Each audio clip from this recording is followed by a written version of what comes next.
ये मानव जीवन अमूल्य निधि है। जो भजा लो, पाप कमा लो, पुण्य कमा लो, या पाप पुण्य को नष्ट के भगवत प्राप्ति कर लो। मनुष्य जीवन अमूल्य है, पर व्यर्थ बीता जा रहा है। जो नाम जप रहित समय गया, भगवत चिंतन रहित गया। हमें कितनी शीतलता और विश्वास है धन पर। ये क्या परम पद प्रदान कर देगा? ये क्या सुख प्रदान कर देगा? बैंक में रखे रखे रखे हमारे हृदय में क्या ये सुख प्रदान करेगा? कैसी मूढ़ता है। अभी प्राण निकल जाए सब गया, और राधा राधा परम धन आपके साथ जाएगा। बस चिंतन करता हुआ ये सुख भोग लिया, ये सुख भोगूंगा, ये एकत्रित कर लिया, ये खरीद लूंगा, ये कर लूंगा, वो कर लूंगा। इतने में मौत, मृत्यु दबोच लेती है, सारी कामनाओं को ध्वंस करके जीवन लीला ही समाप्त कर देती है। जब तक मृत्यु तुम्हें दबोच ना ले, तब तक कुछ कर सकते हो। भजन कर लो, नाम जप करते हुए अपने कर्तव्य कर्म का पालन करो। जिस धन मान परिवार विद्या यश और प्रभाव के भरोसे तुम गर्भ में प्रियालाल को भूल रहे हो, धन मान, ध्यान रखना। कई बार ये शब्द कहा है, अगर याद हो, भय और प्रलोभन इस मार्ग में दोनों भेजे जाते हैं। मायावी लोगों का संग होता है। धन मान परिवार विद्या यश प्रभुत्व, इसके गर्भ में आकर, इसके भरोसे में आकर जो तुम प्रभु को भूल रहे हो, अहंकार से फूल रहे हो, तुम्हारी जरा भी मदद ये न धन कर पाएंगे, न विद्या, न यश, न मान, न प्रभुत्व, और न मायावी लोग। हाथ मलते रह जाओगे, कुछ हाथ नहीं लगेगा। जब प्राण निकलने का समय आता है तो जीवन में जो किया वही सामने नाचता है, और वही तुम्हारे अगले जन्म का हिसाब बन जाता है। नेत्रों के सामने छा जाएगा वही दृश्य जो तुम्हारी दुर्गति होनी है। अगर भजन किए हो तो भगवान कहते अंतिम समय मैं उसकी स्मृति बनता हूं। यही तो भरोसा आनंद दे रहा है कि हमसे चूक हुई तो आपसे चूक नहीं होगी, आप हमारी स्मृति बन जाओगे। हाय, इतना सुंदर अवसर और इतनी मलिन आश्रय वृत्ति, धन विद्या रूप महत्व कुल परिवार व्यवहार, ये तुम्हारे किसी काम में नहीं आएंगे। अभी बात मान लो, किसी काम में नहीं आएंगे। ना तुम्हारी कभी सहायता कर पाएंगे, और ना ये तुम्हें सुख प्रदान कर सकते हैं जिनका तुम भरोसा लिए हो। पद का, धन का, प्रतिष्ठा का, व्यवहार का, परिवार का, पक्का। ये उस समय समझोगे जिस समय तुम समझ पाकर कुछ कर नहीं सकते। मन पछतई है अवसर बीते, दुर्लभ देह पाए हरिपद भज, करम वचन अरु जीते। भगवत कृपा मूर्तिमान मनुष्य शरीर प्राप्त होना। आंख ठीक है, कान ठीक है, नाक ठीक है, जुबान ठीक है, सब स्वस्थ हो, बड़ी कृपा भगवान की। अब हमको भगवान की कृपा से सत्संग भी मिल गया। अब हमको पता भी है कि सत्य वस्तु क्या है, असत्य क्या है। वैसे सत्य वस्तु वो क्या है और असत्य क्या है तो गांव गली में भी लोग जानते हैं। जब किसी का शरीर छूटता है ना, माथे पे या कांधे पे 100 रखे होते हैं। गांव से दूर यात्रा में 2 आदमी माथे पे रखते हैं, एक आगे एक पीछे। नजदीक यात्रा में 4 आदमी कांधे पे ले लेते हैं, और उस समय गान करते हैं, राम नाम सत्य है। पता है उनको सत्य क्या है, पर गीत केवल गाते हैं, चित्त में नहीं एक बार भी उनके कि हम क्या बोल रहे हैं। अंतिम जीवन लीला का अंतिम फल राम नाम सत्य है। तो अब जीवन भर लग जाओ हर कार्य करते हुए जबान से भगवान का नाम रटना, क्योंकि आज से तुम्हें पता चला कि जिस शरीर को ये बहुत अपना मान रहा था आज उसे फूंका जाएगा, वो नष्ट हो जाएगा। सत्य है तो भगवान का नाम, लेकिन वो केवल गाने में आता है। वो गीत केवल अंतिम समय, शरीर छूटने के समय कि चलो सत्य वस्तु का ज्ञान करा दे कि राम नाम सत्य है, भगवान नाम सत्य है। दुर्लभ देह पाए हरिपद भज, करम बचन और जीते, मन पछतई है अवसर बीते। अब पछताए का बने जब चिड़िया चुन गई खेत। काल रूपी चिड़िया जीवन रूपी खेत के श्वास रूपी दाने चुन गई, अब क्या बचा। इसलिए सावधान हो जाओ, अपने मनुष्य शरीर को संभालो। तुम्हारा मनुष्यपना इसी बात में है कि इसी जन्म में तुम ब्रह्मबोध या भगवत प्राप्ति कर लो। अनंत जन्मों के भटकन को मिटा दो, नहीं भटकते ही रहोगे, कोई रास्ता नहीं है आगे। अभी समझ में नहीं आ रहा, प्रमादवश अभी लग रहा है मैं मनुष्य हूं, जवान हूं, खूब धन है, मैं भोग लूं। लेकिन शरीर छूटते ही ये मानो दे, फिर तुम परवश हो जाओगे। पशु पक्षी नाना प्रकार की योनियों में तुम्हारी बिल्कुल स्वतंत्रता नहीं रहेगी कि तुम कोई नवीन कर्म कर लो। भगवान की जब अहेतुकी कृपा होती है तब संत मिलते हैं। जिसके जीवन में संत का प्रवेश हुआ, समझो हमारे ऊपर अहेतुकी कृपा श्री हरि की है। अब मोहि भा भरोस हनुमंता, बिनु हरि कृपा मिले नहीं संता। तो जब संत मिले तो उनकी आज्ञा पालन करो, उनके बतलाए रास्ते पर विचार करने की जरूरत नहीं है। संसार के दोस्त मित्र मायावी व्यवहारी, इनसे बात करने पर इनकी बात पर विचार करो। बिना विचारे जे करें ते पाछे पछताएं, काम बिगाड़ो आपनो जग में हो हंसाए। पर जब संत सदगुरु बात करें तत्काल उनकी आज्ञा के पालन में तत्पर हो जाओ। बिना ही विचार करी शुभ जानी, वहां विचार की गुंजाइश नहीं है। याद रखो, मनमानी आचरण करोगे तो जीवन असफल हो जाएगा, और संत आज्ञा में रहोगे तो जीवन सफल हो जाएगा। तुम्हारे ऊपर भगवान की अहेतुकी कृपा की वर्षा हुई। मनुष्य शरीर, संत समागम, भजन पद्धति का तुम्हें ज्ञान हो रहा है। तुम्हारे सारे पाप संताप जल जाएंगे। तुम्हारा हृदय आनंद और शांति के सुख में डूबने लगेगा। तुम भगवत प्रेम की धारा में डूबकर परमानंद को प्राप्त करोगे। परंतु याद रहे, केवल नकल की हम बात नहीं कह रहे, हम असल बात कर रहे हैं। आज लोग केवल बाहरी बातों पर ध्यान देते हैं, आंतरिक वृत्ति पर नहीं ध्यान देते।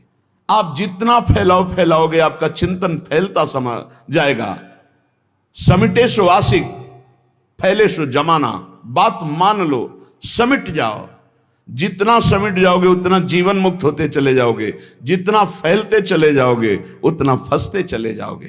तुम्हें नहीं दिखाई दे रहा, तुम्हें लाभ दिखाई दे रहा है, हमें हानि दिखाई दे रही। अपने माने हुए लाभ का त्याग करके संत और गुरुजनों की मानी हुई वृत्ति पर हमें अपनी वृत्ति बैठालनी है।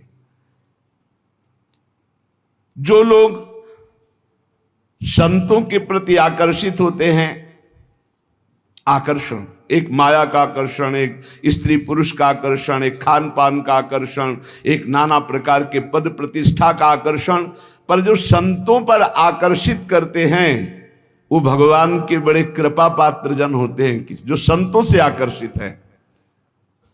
जैसे संसार में किए हुए आकर्षण आसक्ति दुर्गति का कारण है, पर वही आकर्षण आसक्ति यदि संत महापुरुषों से हो जाए तो मोक्ष का खुला हुआ द्वार भगवान कपिल देव जी कहते हैं।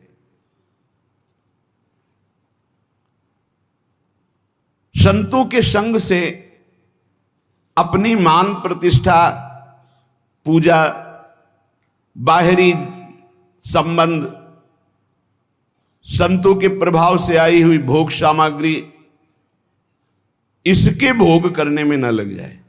बड़ा सूक्ष्म विषय है, इसीलिए कह रहे हैं सावधान। संत आकर्षण हुआ, बड़ी कृपा हुई भगवान की। तो संतों के पास जब भजन वो करते हैं तो मान प्रतिष्ठा मिलती है, रुपया पैसा मिलता है, भोग सामग्री मिलती। ये गुरु कृपा नहीं है, ये तो जीवन अर्पित किए हैं तो इन किन प्रकार जैसे रखें वैसे जीवन जी रहे हैं। हमारी गुरु की आंतरिक संपत्ति पर नजर होनी चाहिए। आंतरिक संपत्ति है प्रियालाल, सतत प्रियालाल का चिंतन, बहुत मस्त जीवन हो जाएगा। अगर बाहरी बातों को आप पकड़ोगे, मान पूजा प्रतिष्ठा नमस्कार रुपया पैसा, तो मोहग्रस्त हो जाओगे, अज्ञानग्रस्त हो जाओगे। क्या बिना भजन किए विभूतियां प्रकाशित हो जाएंगी क्या तुम्हारे अंदर, वैभव भगवान का?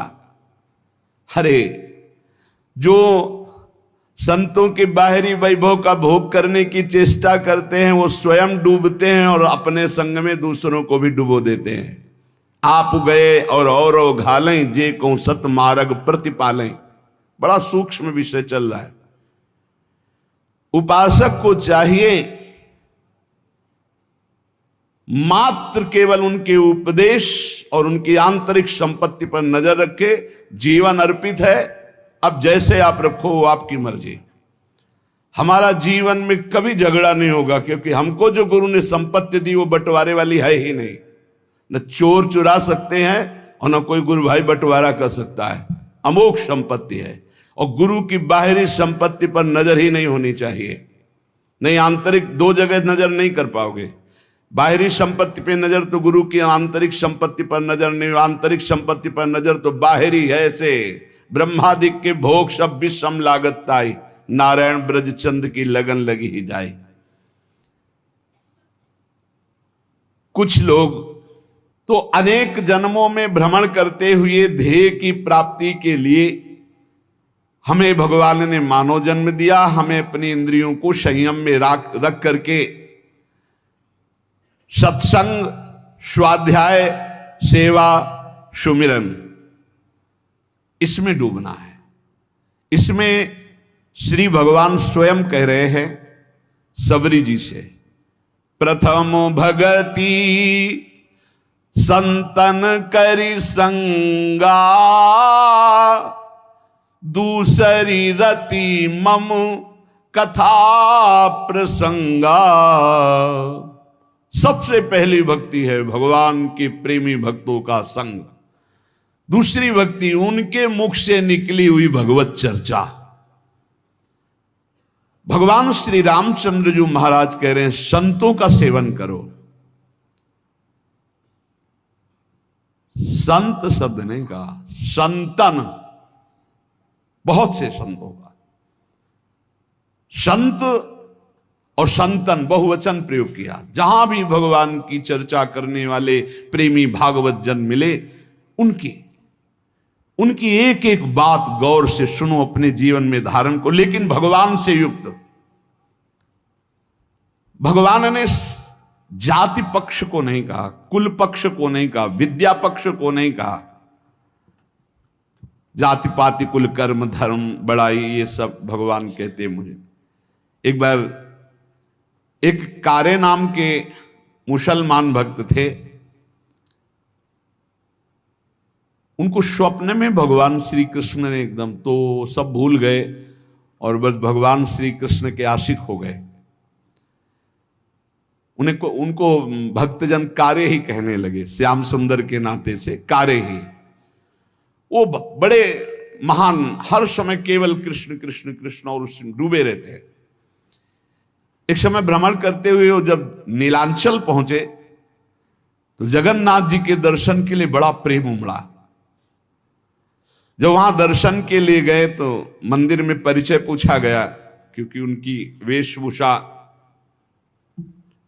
तो देखते ही संशय हो गया कि, तो पूछा तो उन्होंने सच्ची बात बता दी कि मैं अमुक कुल में जन्मा हूं। ऐसा है, उनको धक्का मार के बाहर कर दिया है। तो जगन्नाथ जी के मेन प्रधान द्वार से ही उनको, जो सेवक जन थे उनको ऐसा मान करके द्वार से ही उनको हटा दिया गया। और वो बहुत अंदर ही अंदर लड़े हम तो जानते भी नहीं थे आपको, आपने ही आकर स्वप्न में परिचय दिया, मेरे चित्त को चुराया, अपना दास बनाया और आपने उत्साह पैदा किया कि चलो मेरे दर्शन करने, तो नीलांचल दर्शन कर। फिर ऐसा क्यों धक्का दिलवा दिया? द्वार पर से हटा दिया तो वो कवि प्रकृति के थे, एकांत में जाकर के बैठ गए और कहने लगे, यदि तू जगत का नाथ तो हमारी भी सुध लीजिए। कह रहे, हे कारे, तूने करार किया, स्वप्न में आकर मेरे दिल को चुराया और बता दिया कि तू ही मेरा स्वामी है, और तू मुझे अलग मान करके धक्का दिलवा करके भगवा दिया। क्या यही प्रेम है? यदि तू जगत का मालिक है तो अब मुझसे रहा नहीं जा रहा है। आपने हमारे को अपने दरबार से भगवा दिया। यदि तू सर्वलोक महेश्वर है, सबका मालिक है, तो फिर अब देर मत कर। भक्ति हितकारी भगवान से नहीं रह गया, उन्होंने तुरंत भोग की थाल ली और समुद्र के किनारे बैठे हुए कार्य के पास गए। बहुत सुंदर जगन्नाथ जी हैं, ये तो प्रेम विकल रूप इनका है तो अनंत कामदेवों को मोहित करने वाले भगवान श्री कृष्ण ही, ये तो प्रेम विकल। पीछे से आवाज दे, कारे, पीछे मुड़ के देवी देखा, अपने हाथ से भगवान ने भोग पवाया। यहां कह रहे कि भगवान किसी जाति पक्ष को, कुल धर्म को, ये सब नहीं देखते, केवल प्रेम धर्म को देखते हैं। इसलिए किसी भी मत का कोई भी भक्त हो, कभी किसी भक्त का अपमान किसी जाति पक्ष या किसी धर्म पक्ष को लेकर नहीं करना चाहिए। जब कोई श्री भगवान के मार्ग में चलता है तो सिर्फ श्री भगवान का होता है, ये बात मानना चाहिए। हरि का भजे सो हरि का होए, जाति पाति पूछे नहीं कोई, ये भक्ति सिद्धांत की बात है। अहो वत्स पचतो गरीयान यज्जिभ्यागे वर्तते नाम तुभ्यम। जब भगवान का कोई प्रसाद तुम्हें पवाने की बात करे तो कभी ये मत कहना कि अच्छा बना है। ये संतों के वचन हैं, बाबा रामदास जी महाराज करेंगे, उनके वचन। जब तुम्हें कोई भगवत प्रसाद दे तो कभी मत कहना कि बहुत अच्छा बना है, क्योंकि अच्छापन तो ठाकुर जी ने पाया है, हम तो प्रसाद पा रहे हैं। कैसा है? बहुत प्रसाद मंगल में मृदु स्वादिष्ट, क्योंकि प्रियालाल ने पाया, अच्छा बना है। नहीं, नमक कम है या नमक ज्यादा है या कैसा, इस तरह का व्यवहार करने से प्रसाद में अपराध बुद्धि हो जाएगी। अच्छा बना है ये ठाकुर जी जाने, भोग लग चुका है, सिर्फ प्रसाद है और अमृत है, उसकी हम प्रशंसा क्या करें जिसको श्री ठाकुर जी ने पाया है, और उसमें हम कमी क्या निकालें जिसको श्री ठाकुर जी ने पाया है। इसलिए कभी प्रसाद तुम्हारे सामने आवे तो उसमें ये थोड़ा दाल में नमक तो कम है, प्रसाद का प्रभाव नहीं आएगा। प्रसादे सर्व दुखा नाम हानिरस्योपजायते, जैसा है वैसे ही प्रसाद पावना चाहिए, और कभी अच्छी बुरी भावना नहीं करनी चाहिए, कभी पकवान अन्न फलहार की भावना नहीं। प्रसाद सिर्फ प्रसाद है, श्री स्वामी रामदास जी महाराज कह रहे हैं। स्वामी जी महाराज कह रहे, जौलों ठठरी शीश पर तो राम राम है सत्य, मानुष बैठे मसान में तो ज्ञान कथें अलबत, ज्ञान कथें अलबत रहेगा रहा न कोई। आपस में बैठते जब जाते हैं, बोले राम नाम सत्य, वहां बैठते हैं, भैया रो मत, यहां किसी को नहीं रहना, सबको जाना, बड़ा ज्ञान बघारते हैं। और नहाए धोए कर घर चले ऐसे ज्ञान भवगत, जौलों ठठरी शीश पर तो राम राम है सत्य। ऐसा ज्ञान किस काम का? आपस में बैठकर ज्ञान की चर्चा की, संसार में सब असत्य है, नाशवान है, रो मत, तो घर गए फिर उसी असत्य में लग गए।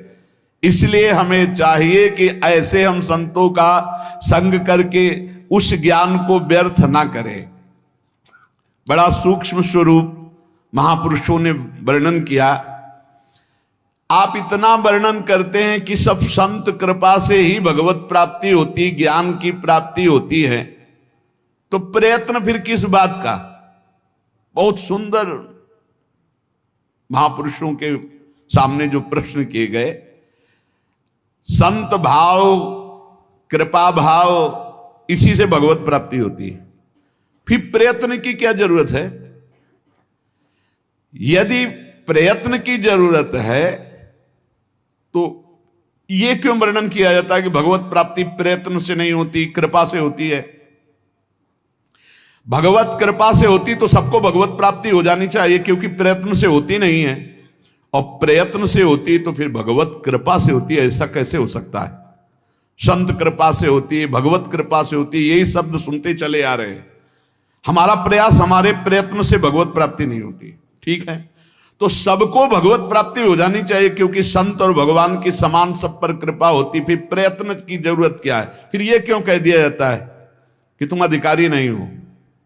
अधिकारी अनाधिकारी से क्या मतलब? कृपा तो सबके ऊपर बराबर है, और संत भगवान की कृपा में कोई भेद नहीं होता, इसलिए सबका कल्याण हो जाना चाहिए। तो क्यों नहीं होता?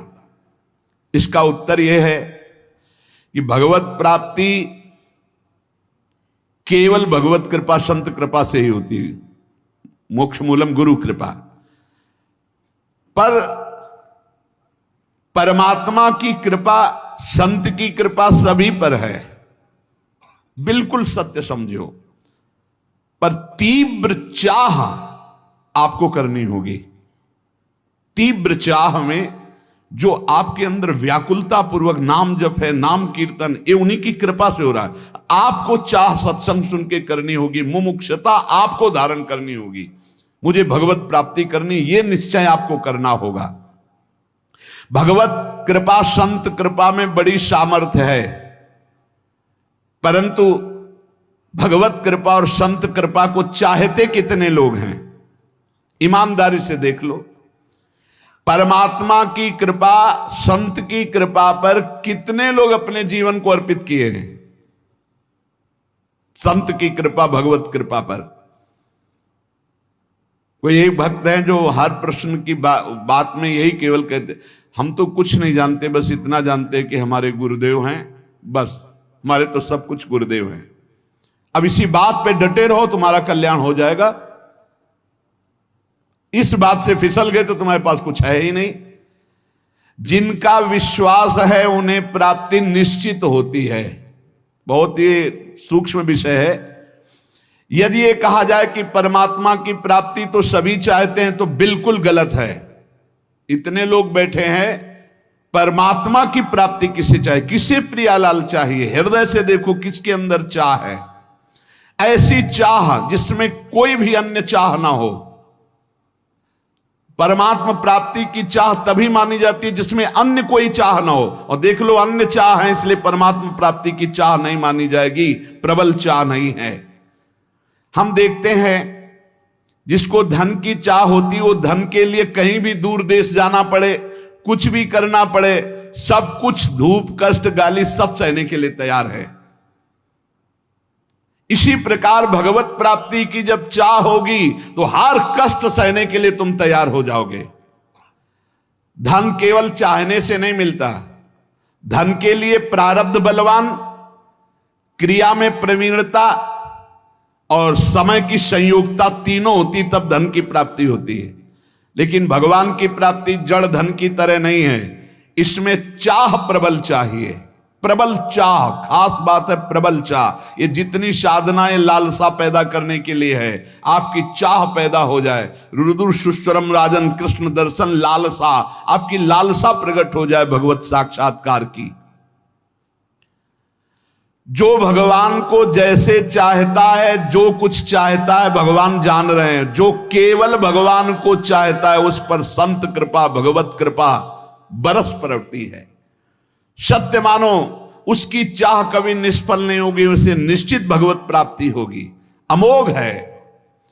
भगवान की चाह से बिना ही प्रयत्न किए भक्त की चाह अपने आप पूर्ण हो जाएगी। इतना स्मरण रखना चाहिए कि भक्त की चाह होनी चाहिए भगवान से मिलने की। यदि कहें कि भक्त की बिना चाहे भगवान क्यों नहीं मिल जाते, तो इसका उत्तर है कि भगवान सर्वत्र हैं, उनके अंदर कोई चाह नहीं है। जब भक्त चाह करता है तो भगवान के हृदय में उससे मिलने की चाह पैदा हो जाती। नहीं, सर्वत्र हैं, वो व्याप्त हैं, वो सम रूप से विराजमान है। वो तुमसे मिलना तब चाहेंगे जब तुम मिलना चाहोगे, और जितना मिलना चाहते हो उतना हो। तुम स्त्री रूप में चाहते हो स्त्री रूप में वो हैं, धन रूप में चाहते हो धन रूप, जो चाहोगे वैसे हैं, आज भी तुम्हारे साथ है। और जब इन रूपों का त्याग करके भगवत रूप चाहोगे तो वही चाह आपको जाकी रही भावना जैसी प्रभु मूर्ति देखी तिन तैसी। इस पर शंका होती है कि जब भक्ति की चाह से ही भगवान में चाह होती है तो भगवान की कृपा की प्रधानता हुई कि भक्ति की प्रयत्न की प्रधानता हुई। आप कहते हैं संत कृपा से भगवत प्राप्ति होती है, तो निर्णय आया कि भक्त की चाह से ही भगवान के हृदय में मिलन की चाह होती, तो प्रधानता तो भक्त का प्रयत्न ही हुआ ना। बड़ा सुंदर विवेचन है। इसका उत्तर है कि भगवान को प्राप्त करने की इच्छा मात्र को प्रयत्न नहीं कहा जाता। क्यों? क्योंकि भगवान ने मनुष्य शरीर दिया, भगवान ने संत समागम दिया, संत समागम सुन करके साधन मिला, साधन से आपके अंदर चाह पैदा हुई। ये सब कुछ भगवान की तरफ से आपको मिल रहा है, आप इसमें कहीं नहीं हैं। यदि इसी को प्रयत्न माने तो इतना प्रयत्न तो अवश्य साधक को करना पड़ेगा ही कृपा प्राप्त करने के लिए। भगवान स्वयं साधक को अध्यात्म की ऊंचाई पर चढ़ाने के लिए छोड़ देते हैं। चलो, जैसे अपने छोटे से बच्चे को जब मां चलना सिखाती है, पहले पकड़ के फिर छोड़ देती है, चलो, लड़खड़ाता है तो पकड़ लेती, पर वो चढ़ाती है। बच्चे को चलना भी वही सिखाती है और मालिश भी वही तेल की करती है, पैरों को पुष्ट भी वही कर, पूरा का पूरा कार्य भगवान कर रहे हैं। पकड़ के सत्संग में लाना, सिखाना, चलाना, अध्यात्म की ऊंचाई तक सब कुछ भगवान कह रहे हैं। जैसे वो मां बच्चे को ऐसे चलाती है, ऐसे श्री भगवान चला रहे हैं। मां का प्यार बच्चा भूल सकता है, लेकिन मां का प्यार सदैव बच्चे के प्रति बढ़ता जाता है। मां स्वार्थी भी हो सकती है क्योंकि माया जनित उसका प्यार है, भगवान का मायातीत प्यार है, वो हर स्थिति में बढ़ता रहता है। इसलिए इस रहस्य को जानने वाला पुरुष भगवान की दया और करुणा पर विश्वास करके अन्य आश्रय कभी नहीं लेता। एक वचन आता है कि राम सिंधु घन सज्जन धीरा, चंदन तरु हरि संत समीरा, मोरे मन प्रभुवश विश्वासा, राम ते अधिक राम कर दासा। भगवान समुद्र हैं तो संत मेघ हैं, भगवान चंदन हैं तो संत पवन हैं, वायु हैं। इसलिए मेरे मन में ऐसा विश्वास आता है कि भगवान से बढ़कर भगवान के भक्त जन हैं। समुद्र जल से परिपूर्ण है, परंतु वो जल किसी काम में नहीं आता, ना कोई उसे पीता है, ना वो खेती सींचने के काम में आता है। लेकिन जब बादल बन करके बरसता है तो मोर, पपीहा, खेती, पूरे जगत को आनंद की लहर बरसाता है। इसी प्रकार परमात्मा सच्चिदानंद घन समुद्र है, लेकिन संत जन बादल बन करके उसी समुद्र से, उसी आनंद से आनंद लेकर बरसाते हैं। तभी सबके हृदय में क्षमता, शांति, प्रेम, जितेंद्रियता, बुद्धिमत्ता ये सब बढ़ने लगती है। साधक रूपी मोर, पपीहा ये सब आनंदित हो उठते हैं जब संत रूपी मेघ गरजते और बरसते हैं। उनकी गर्जना, उनकी वर्षा आनंद सिंधु भगवान की वर्षा है। आनंद सिंधु समुद्र से आनंद लेकर वर्षा करना है। जैसे चंदन में सुगंध होती है, परंतु वायु स्पर्श न करे तो बगल के वृक्ष तक नहीं पहुंच सकती, और वायु स्पर्श करती तो दूर दूर के नीम बबूल भी चंदन की तरह सुगंधित हो जाते हैं। ऐसे ही संत जन, भक्त जन, भगवान है चंदन और ये है वायु। ये दूर दूर तक नीम बबूल जैसे स्वभाव वाले दुष्ट जन भी संत वाणी के द्वारा अपने जीवन का परिवर्तन करके महात्मा बन गए, संत बन गए। हिंसक, चोर, बेविचारी ये उनकी वाणी के प्रभाव से भगवदानंद का अनुभव करने वाले ब्रह्म ऋषि महात्मा बन गए। संतों की भगवान से ज्यादा बड़ी कृपा होती है। संतों में कभी द्वेष नहीं होता। उनका हृदय ऐसा होता है कि दूसरे को जरा भी दुख के समीप जाते हुए देखकर उनका हृदय कांप उठता है। क्यों जा, अच्छा उसको लग रहा है मैं बहुत अच्छे मार्ग में जा रहा हूं, उनको लग रहा है दुख में फंसने जा रहा है। इसलिए संतों की बात कभी कभी कड़वी लगती है। नारद सिख जे सुने नर नारी और अवश्य भवंतज होए भिखारी। देखो, मां चाहेगी बेटा खाए पिए खूब सोए, पिता चाहेगा इतना वैभव एकत्रित कर दूं किसी का कभी कोई जरूरत, और गुरु चाहेगा कि किसी काम का न रह जाए, न इसे नींद आवे, न इसका पेट भरे, न इसके पास धन का बल हो, न इसके पास जन का बल हो, एक बल हो महाबल केवल भगवान का। बहुत अंतर है, बहुत अंतर है संसार के और गुरुदेव के प्यार में, बहुत अंतर है। वो संसार की हर कट कर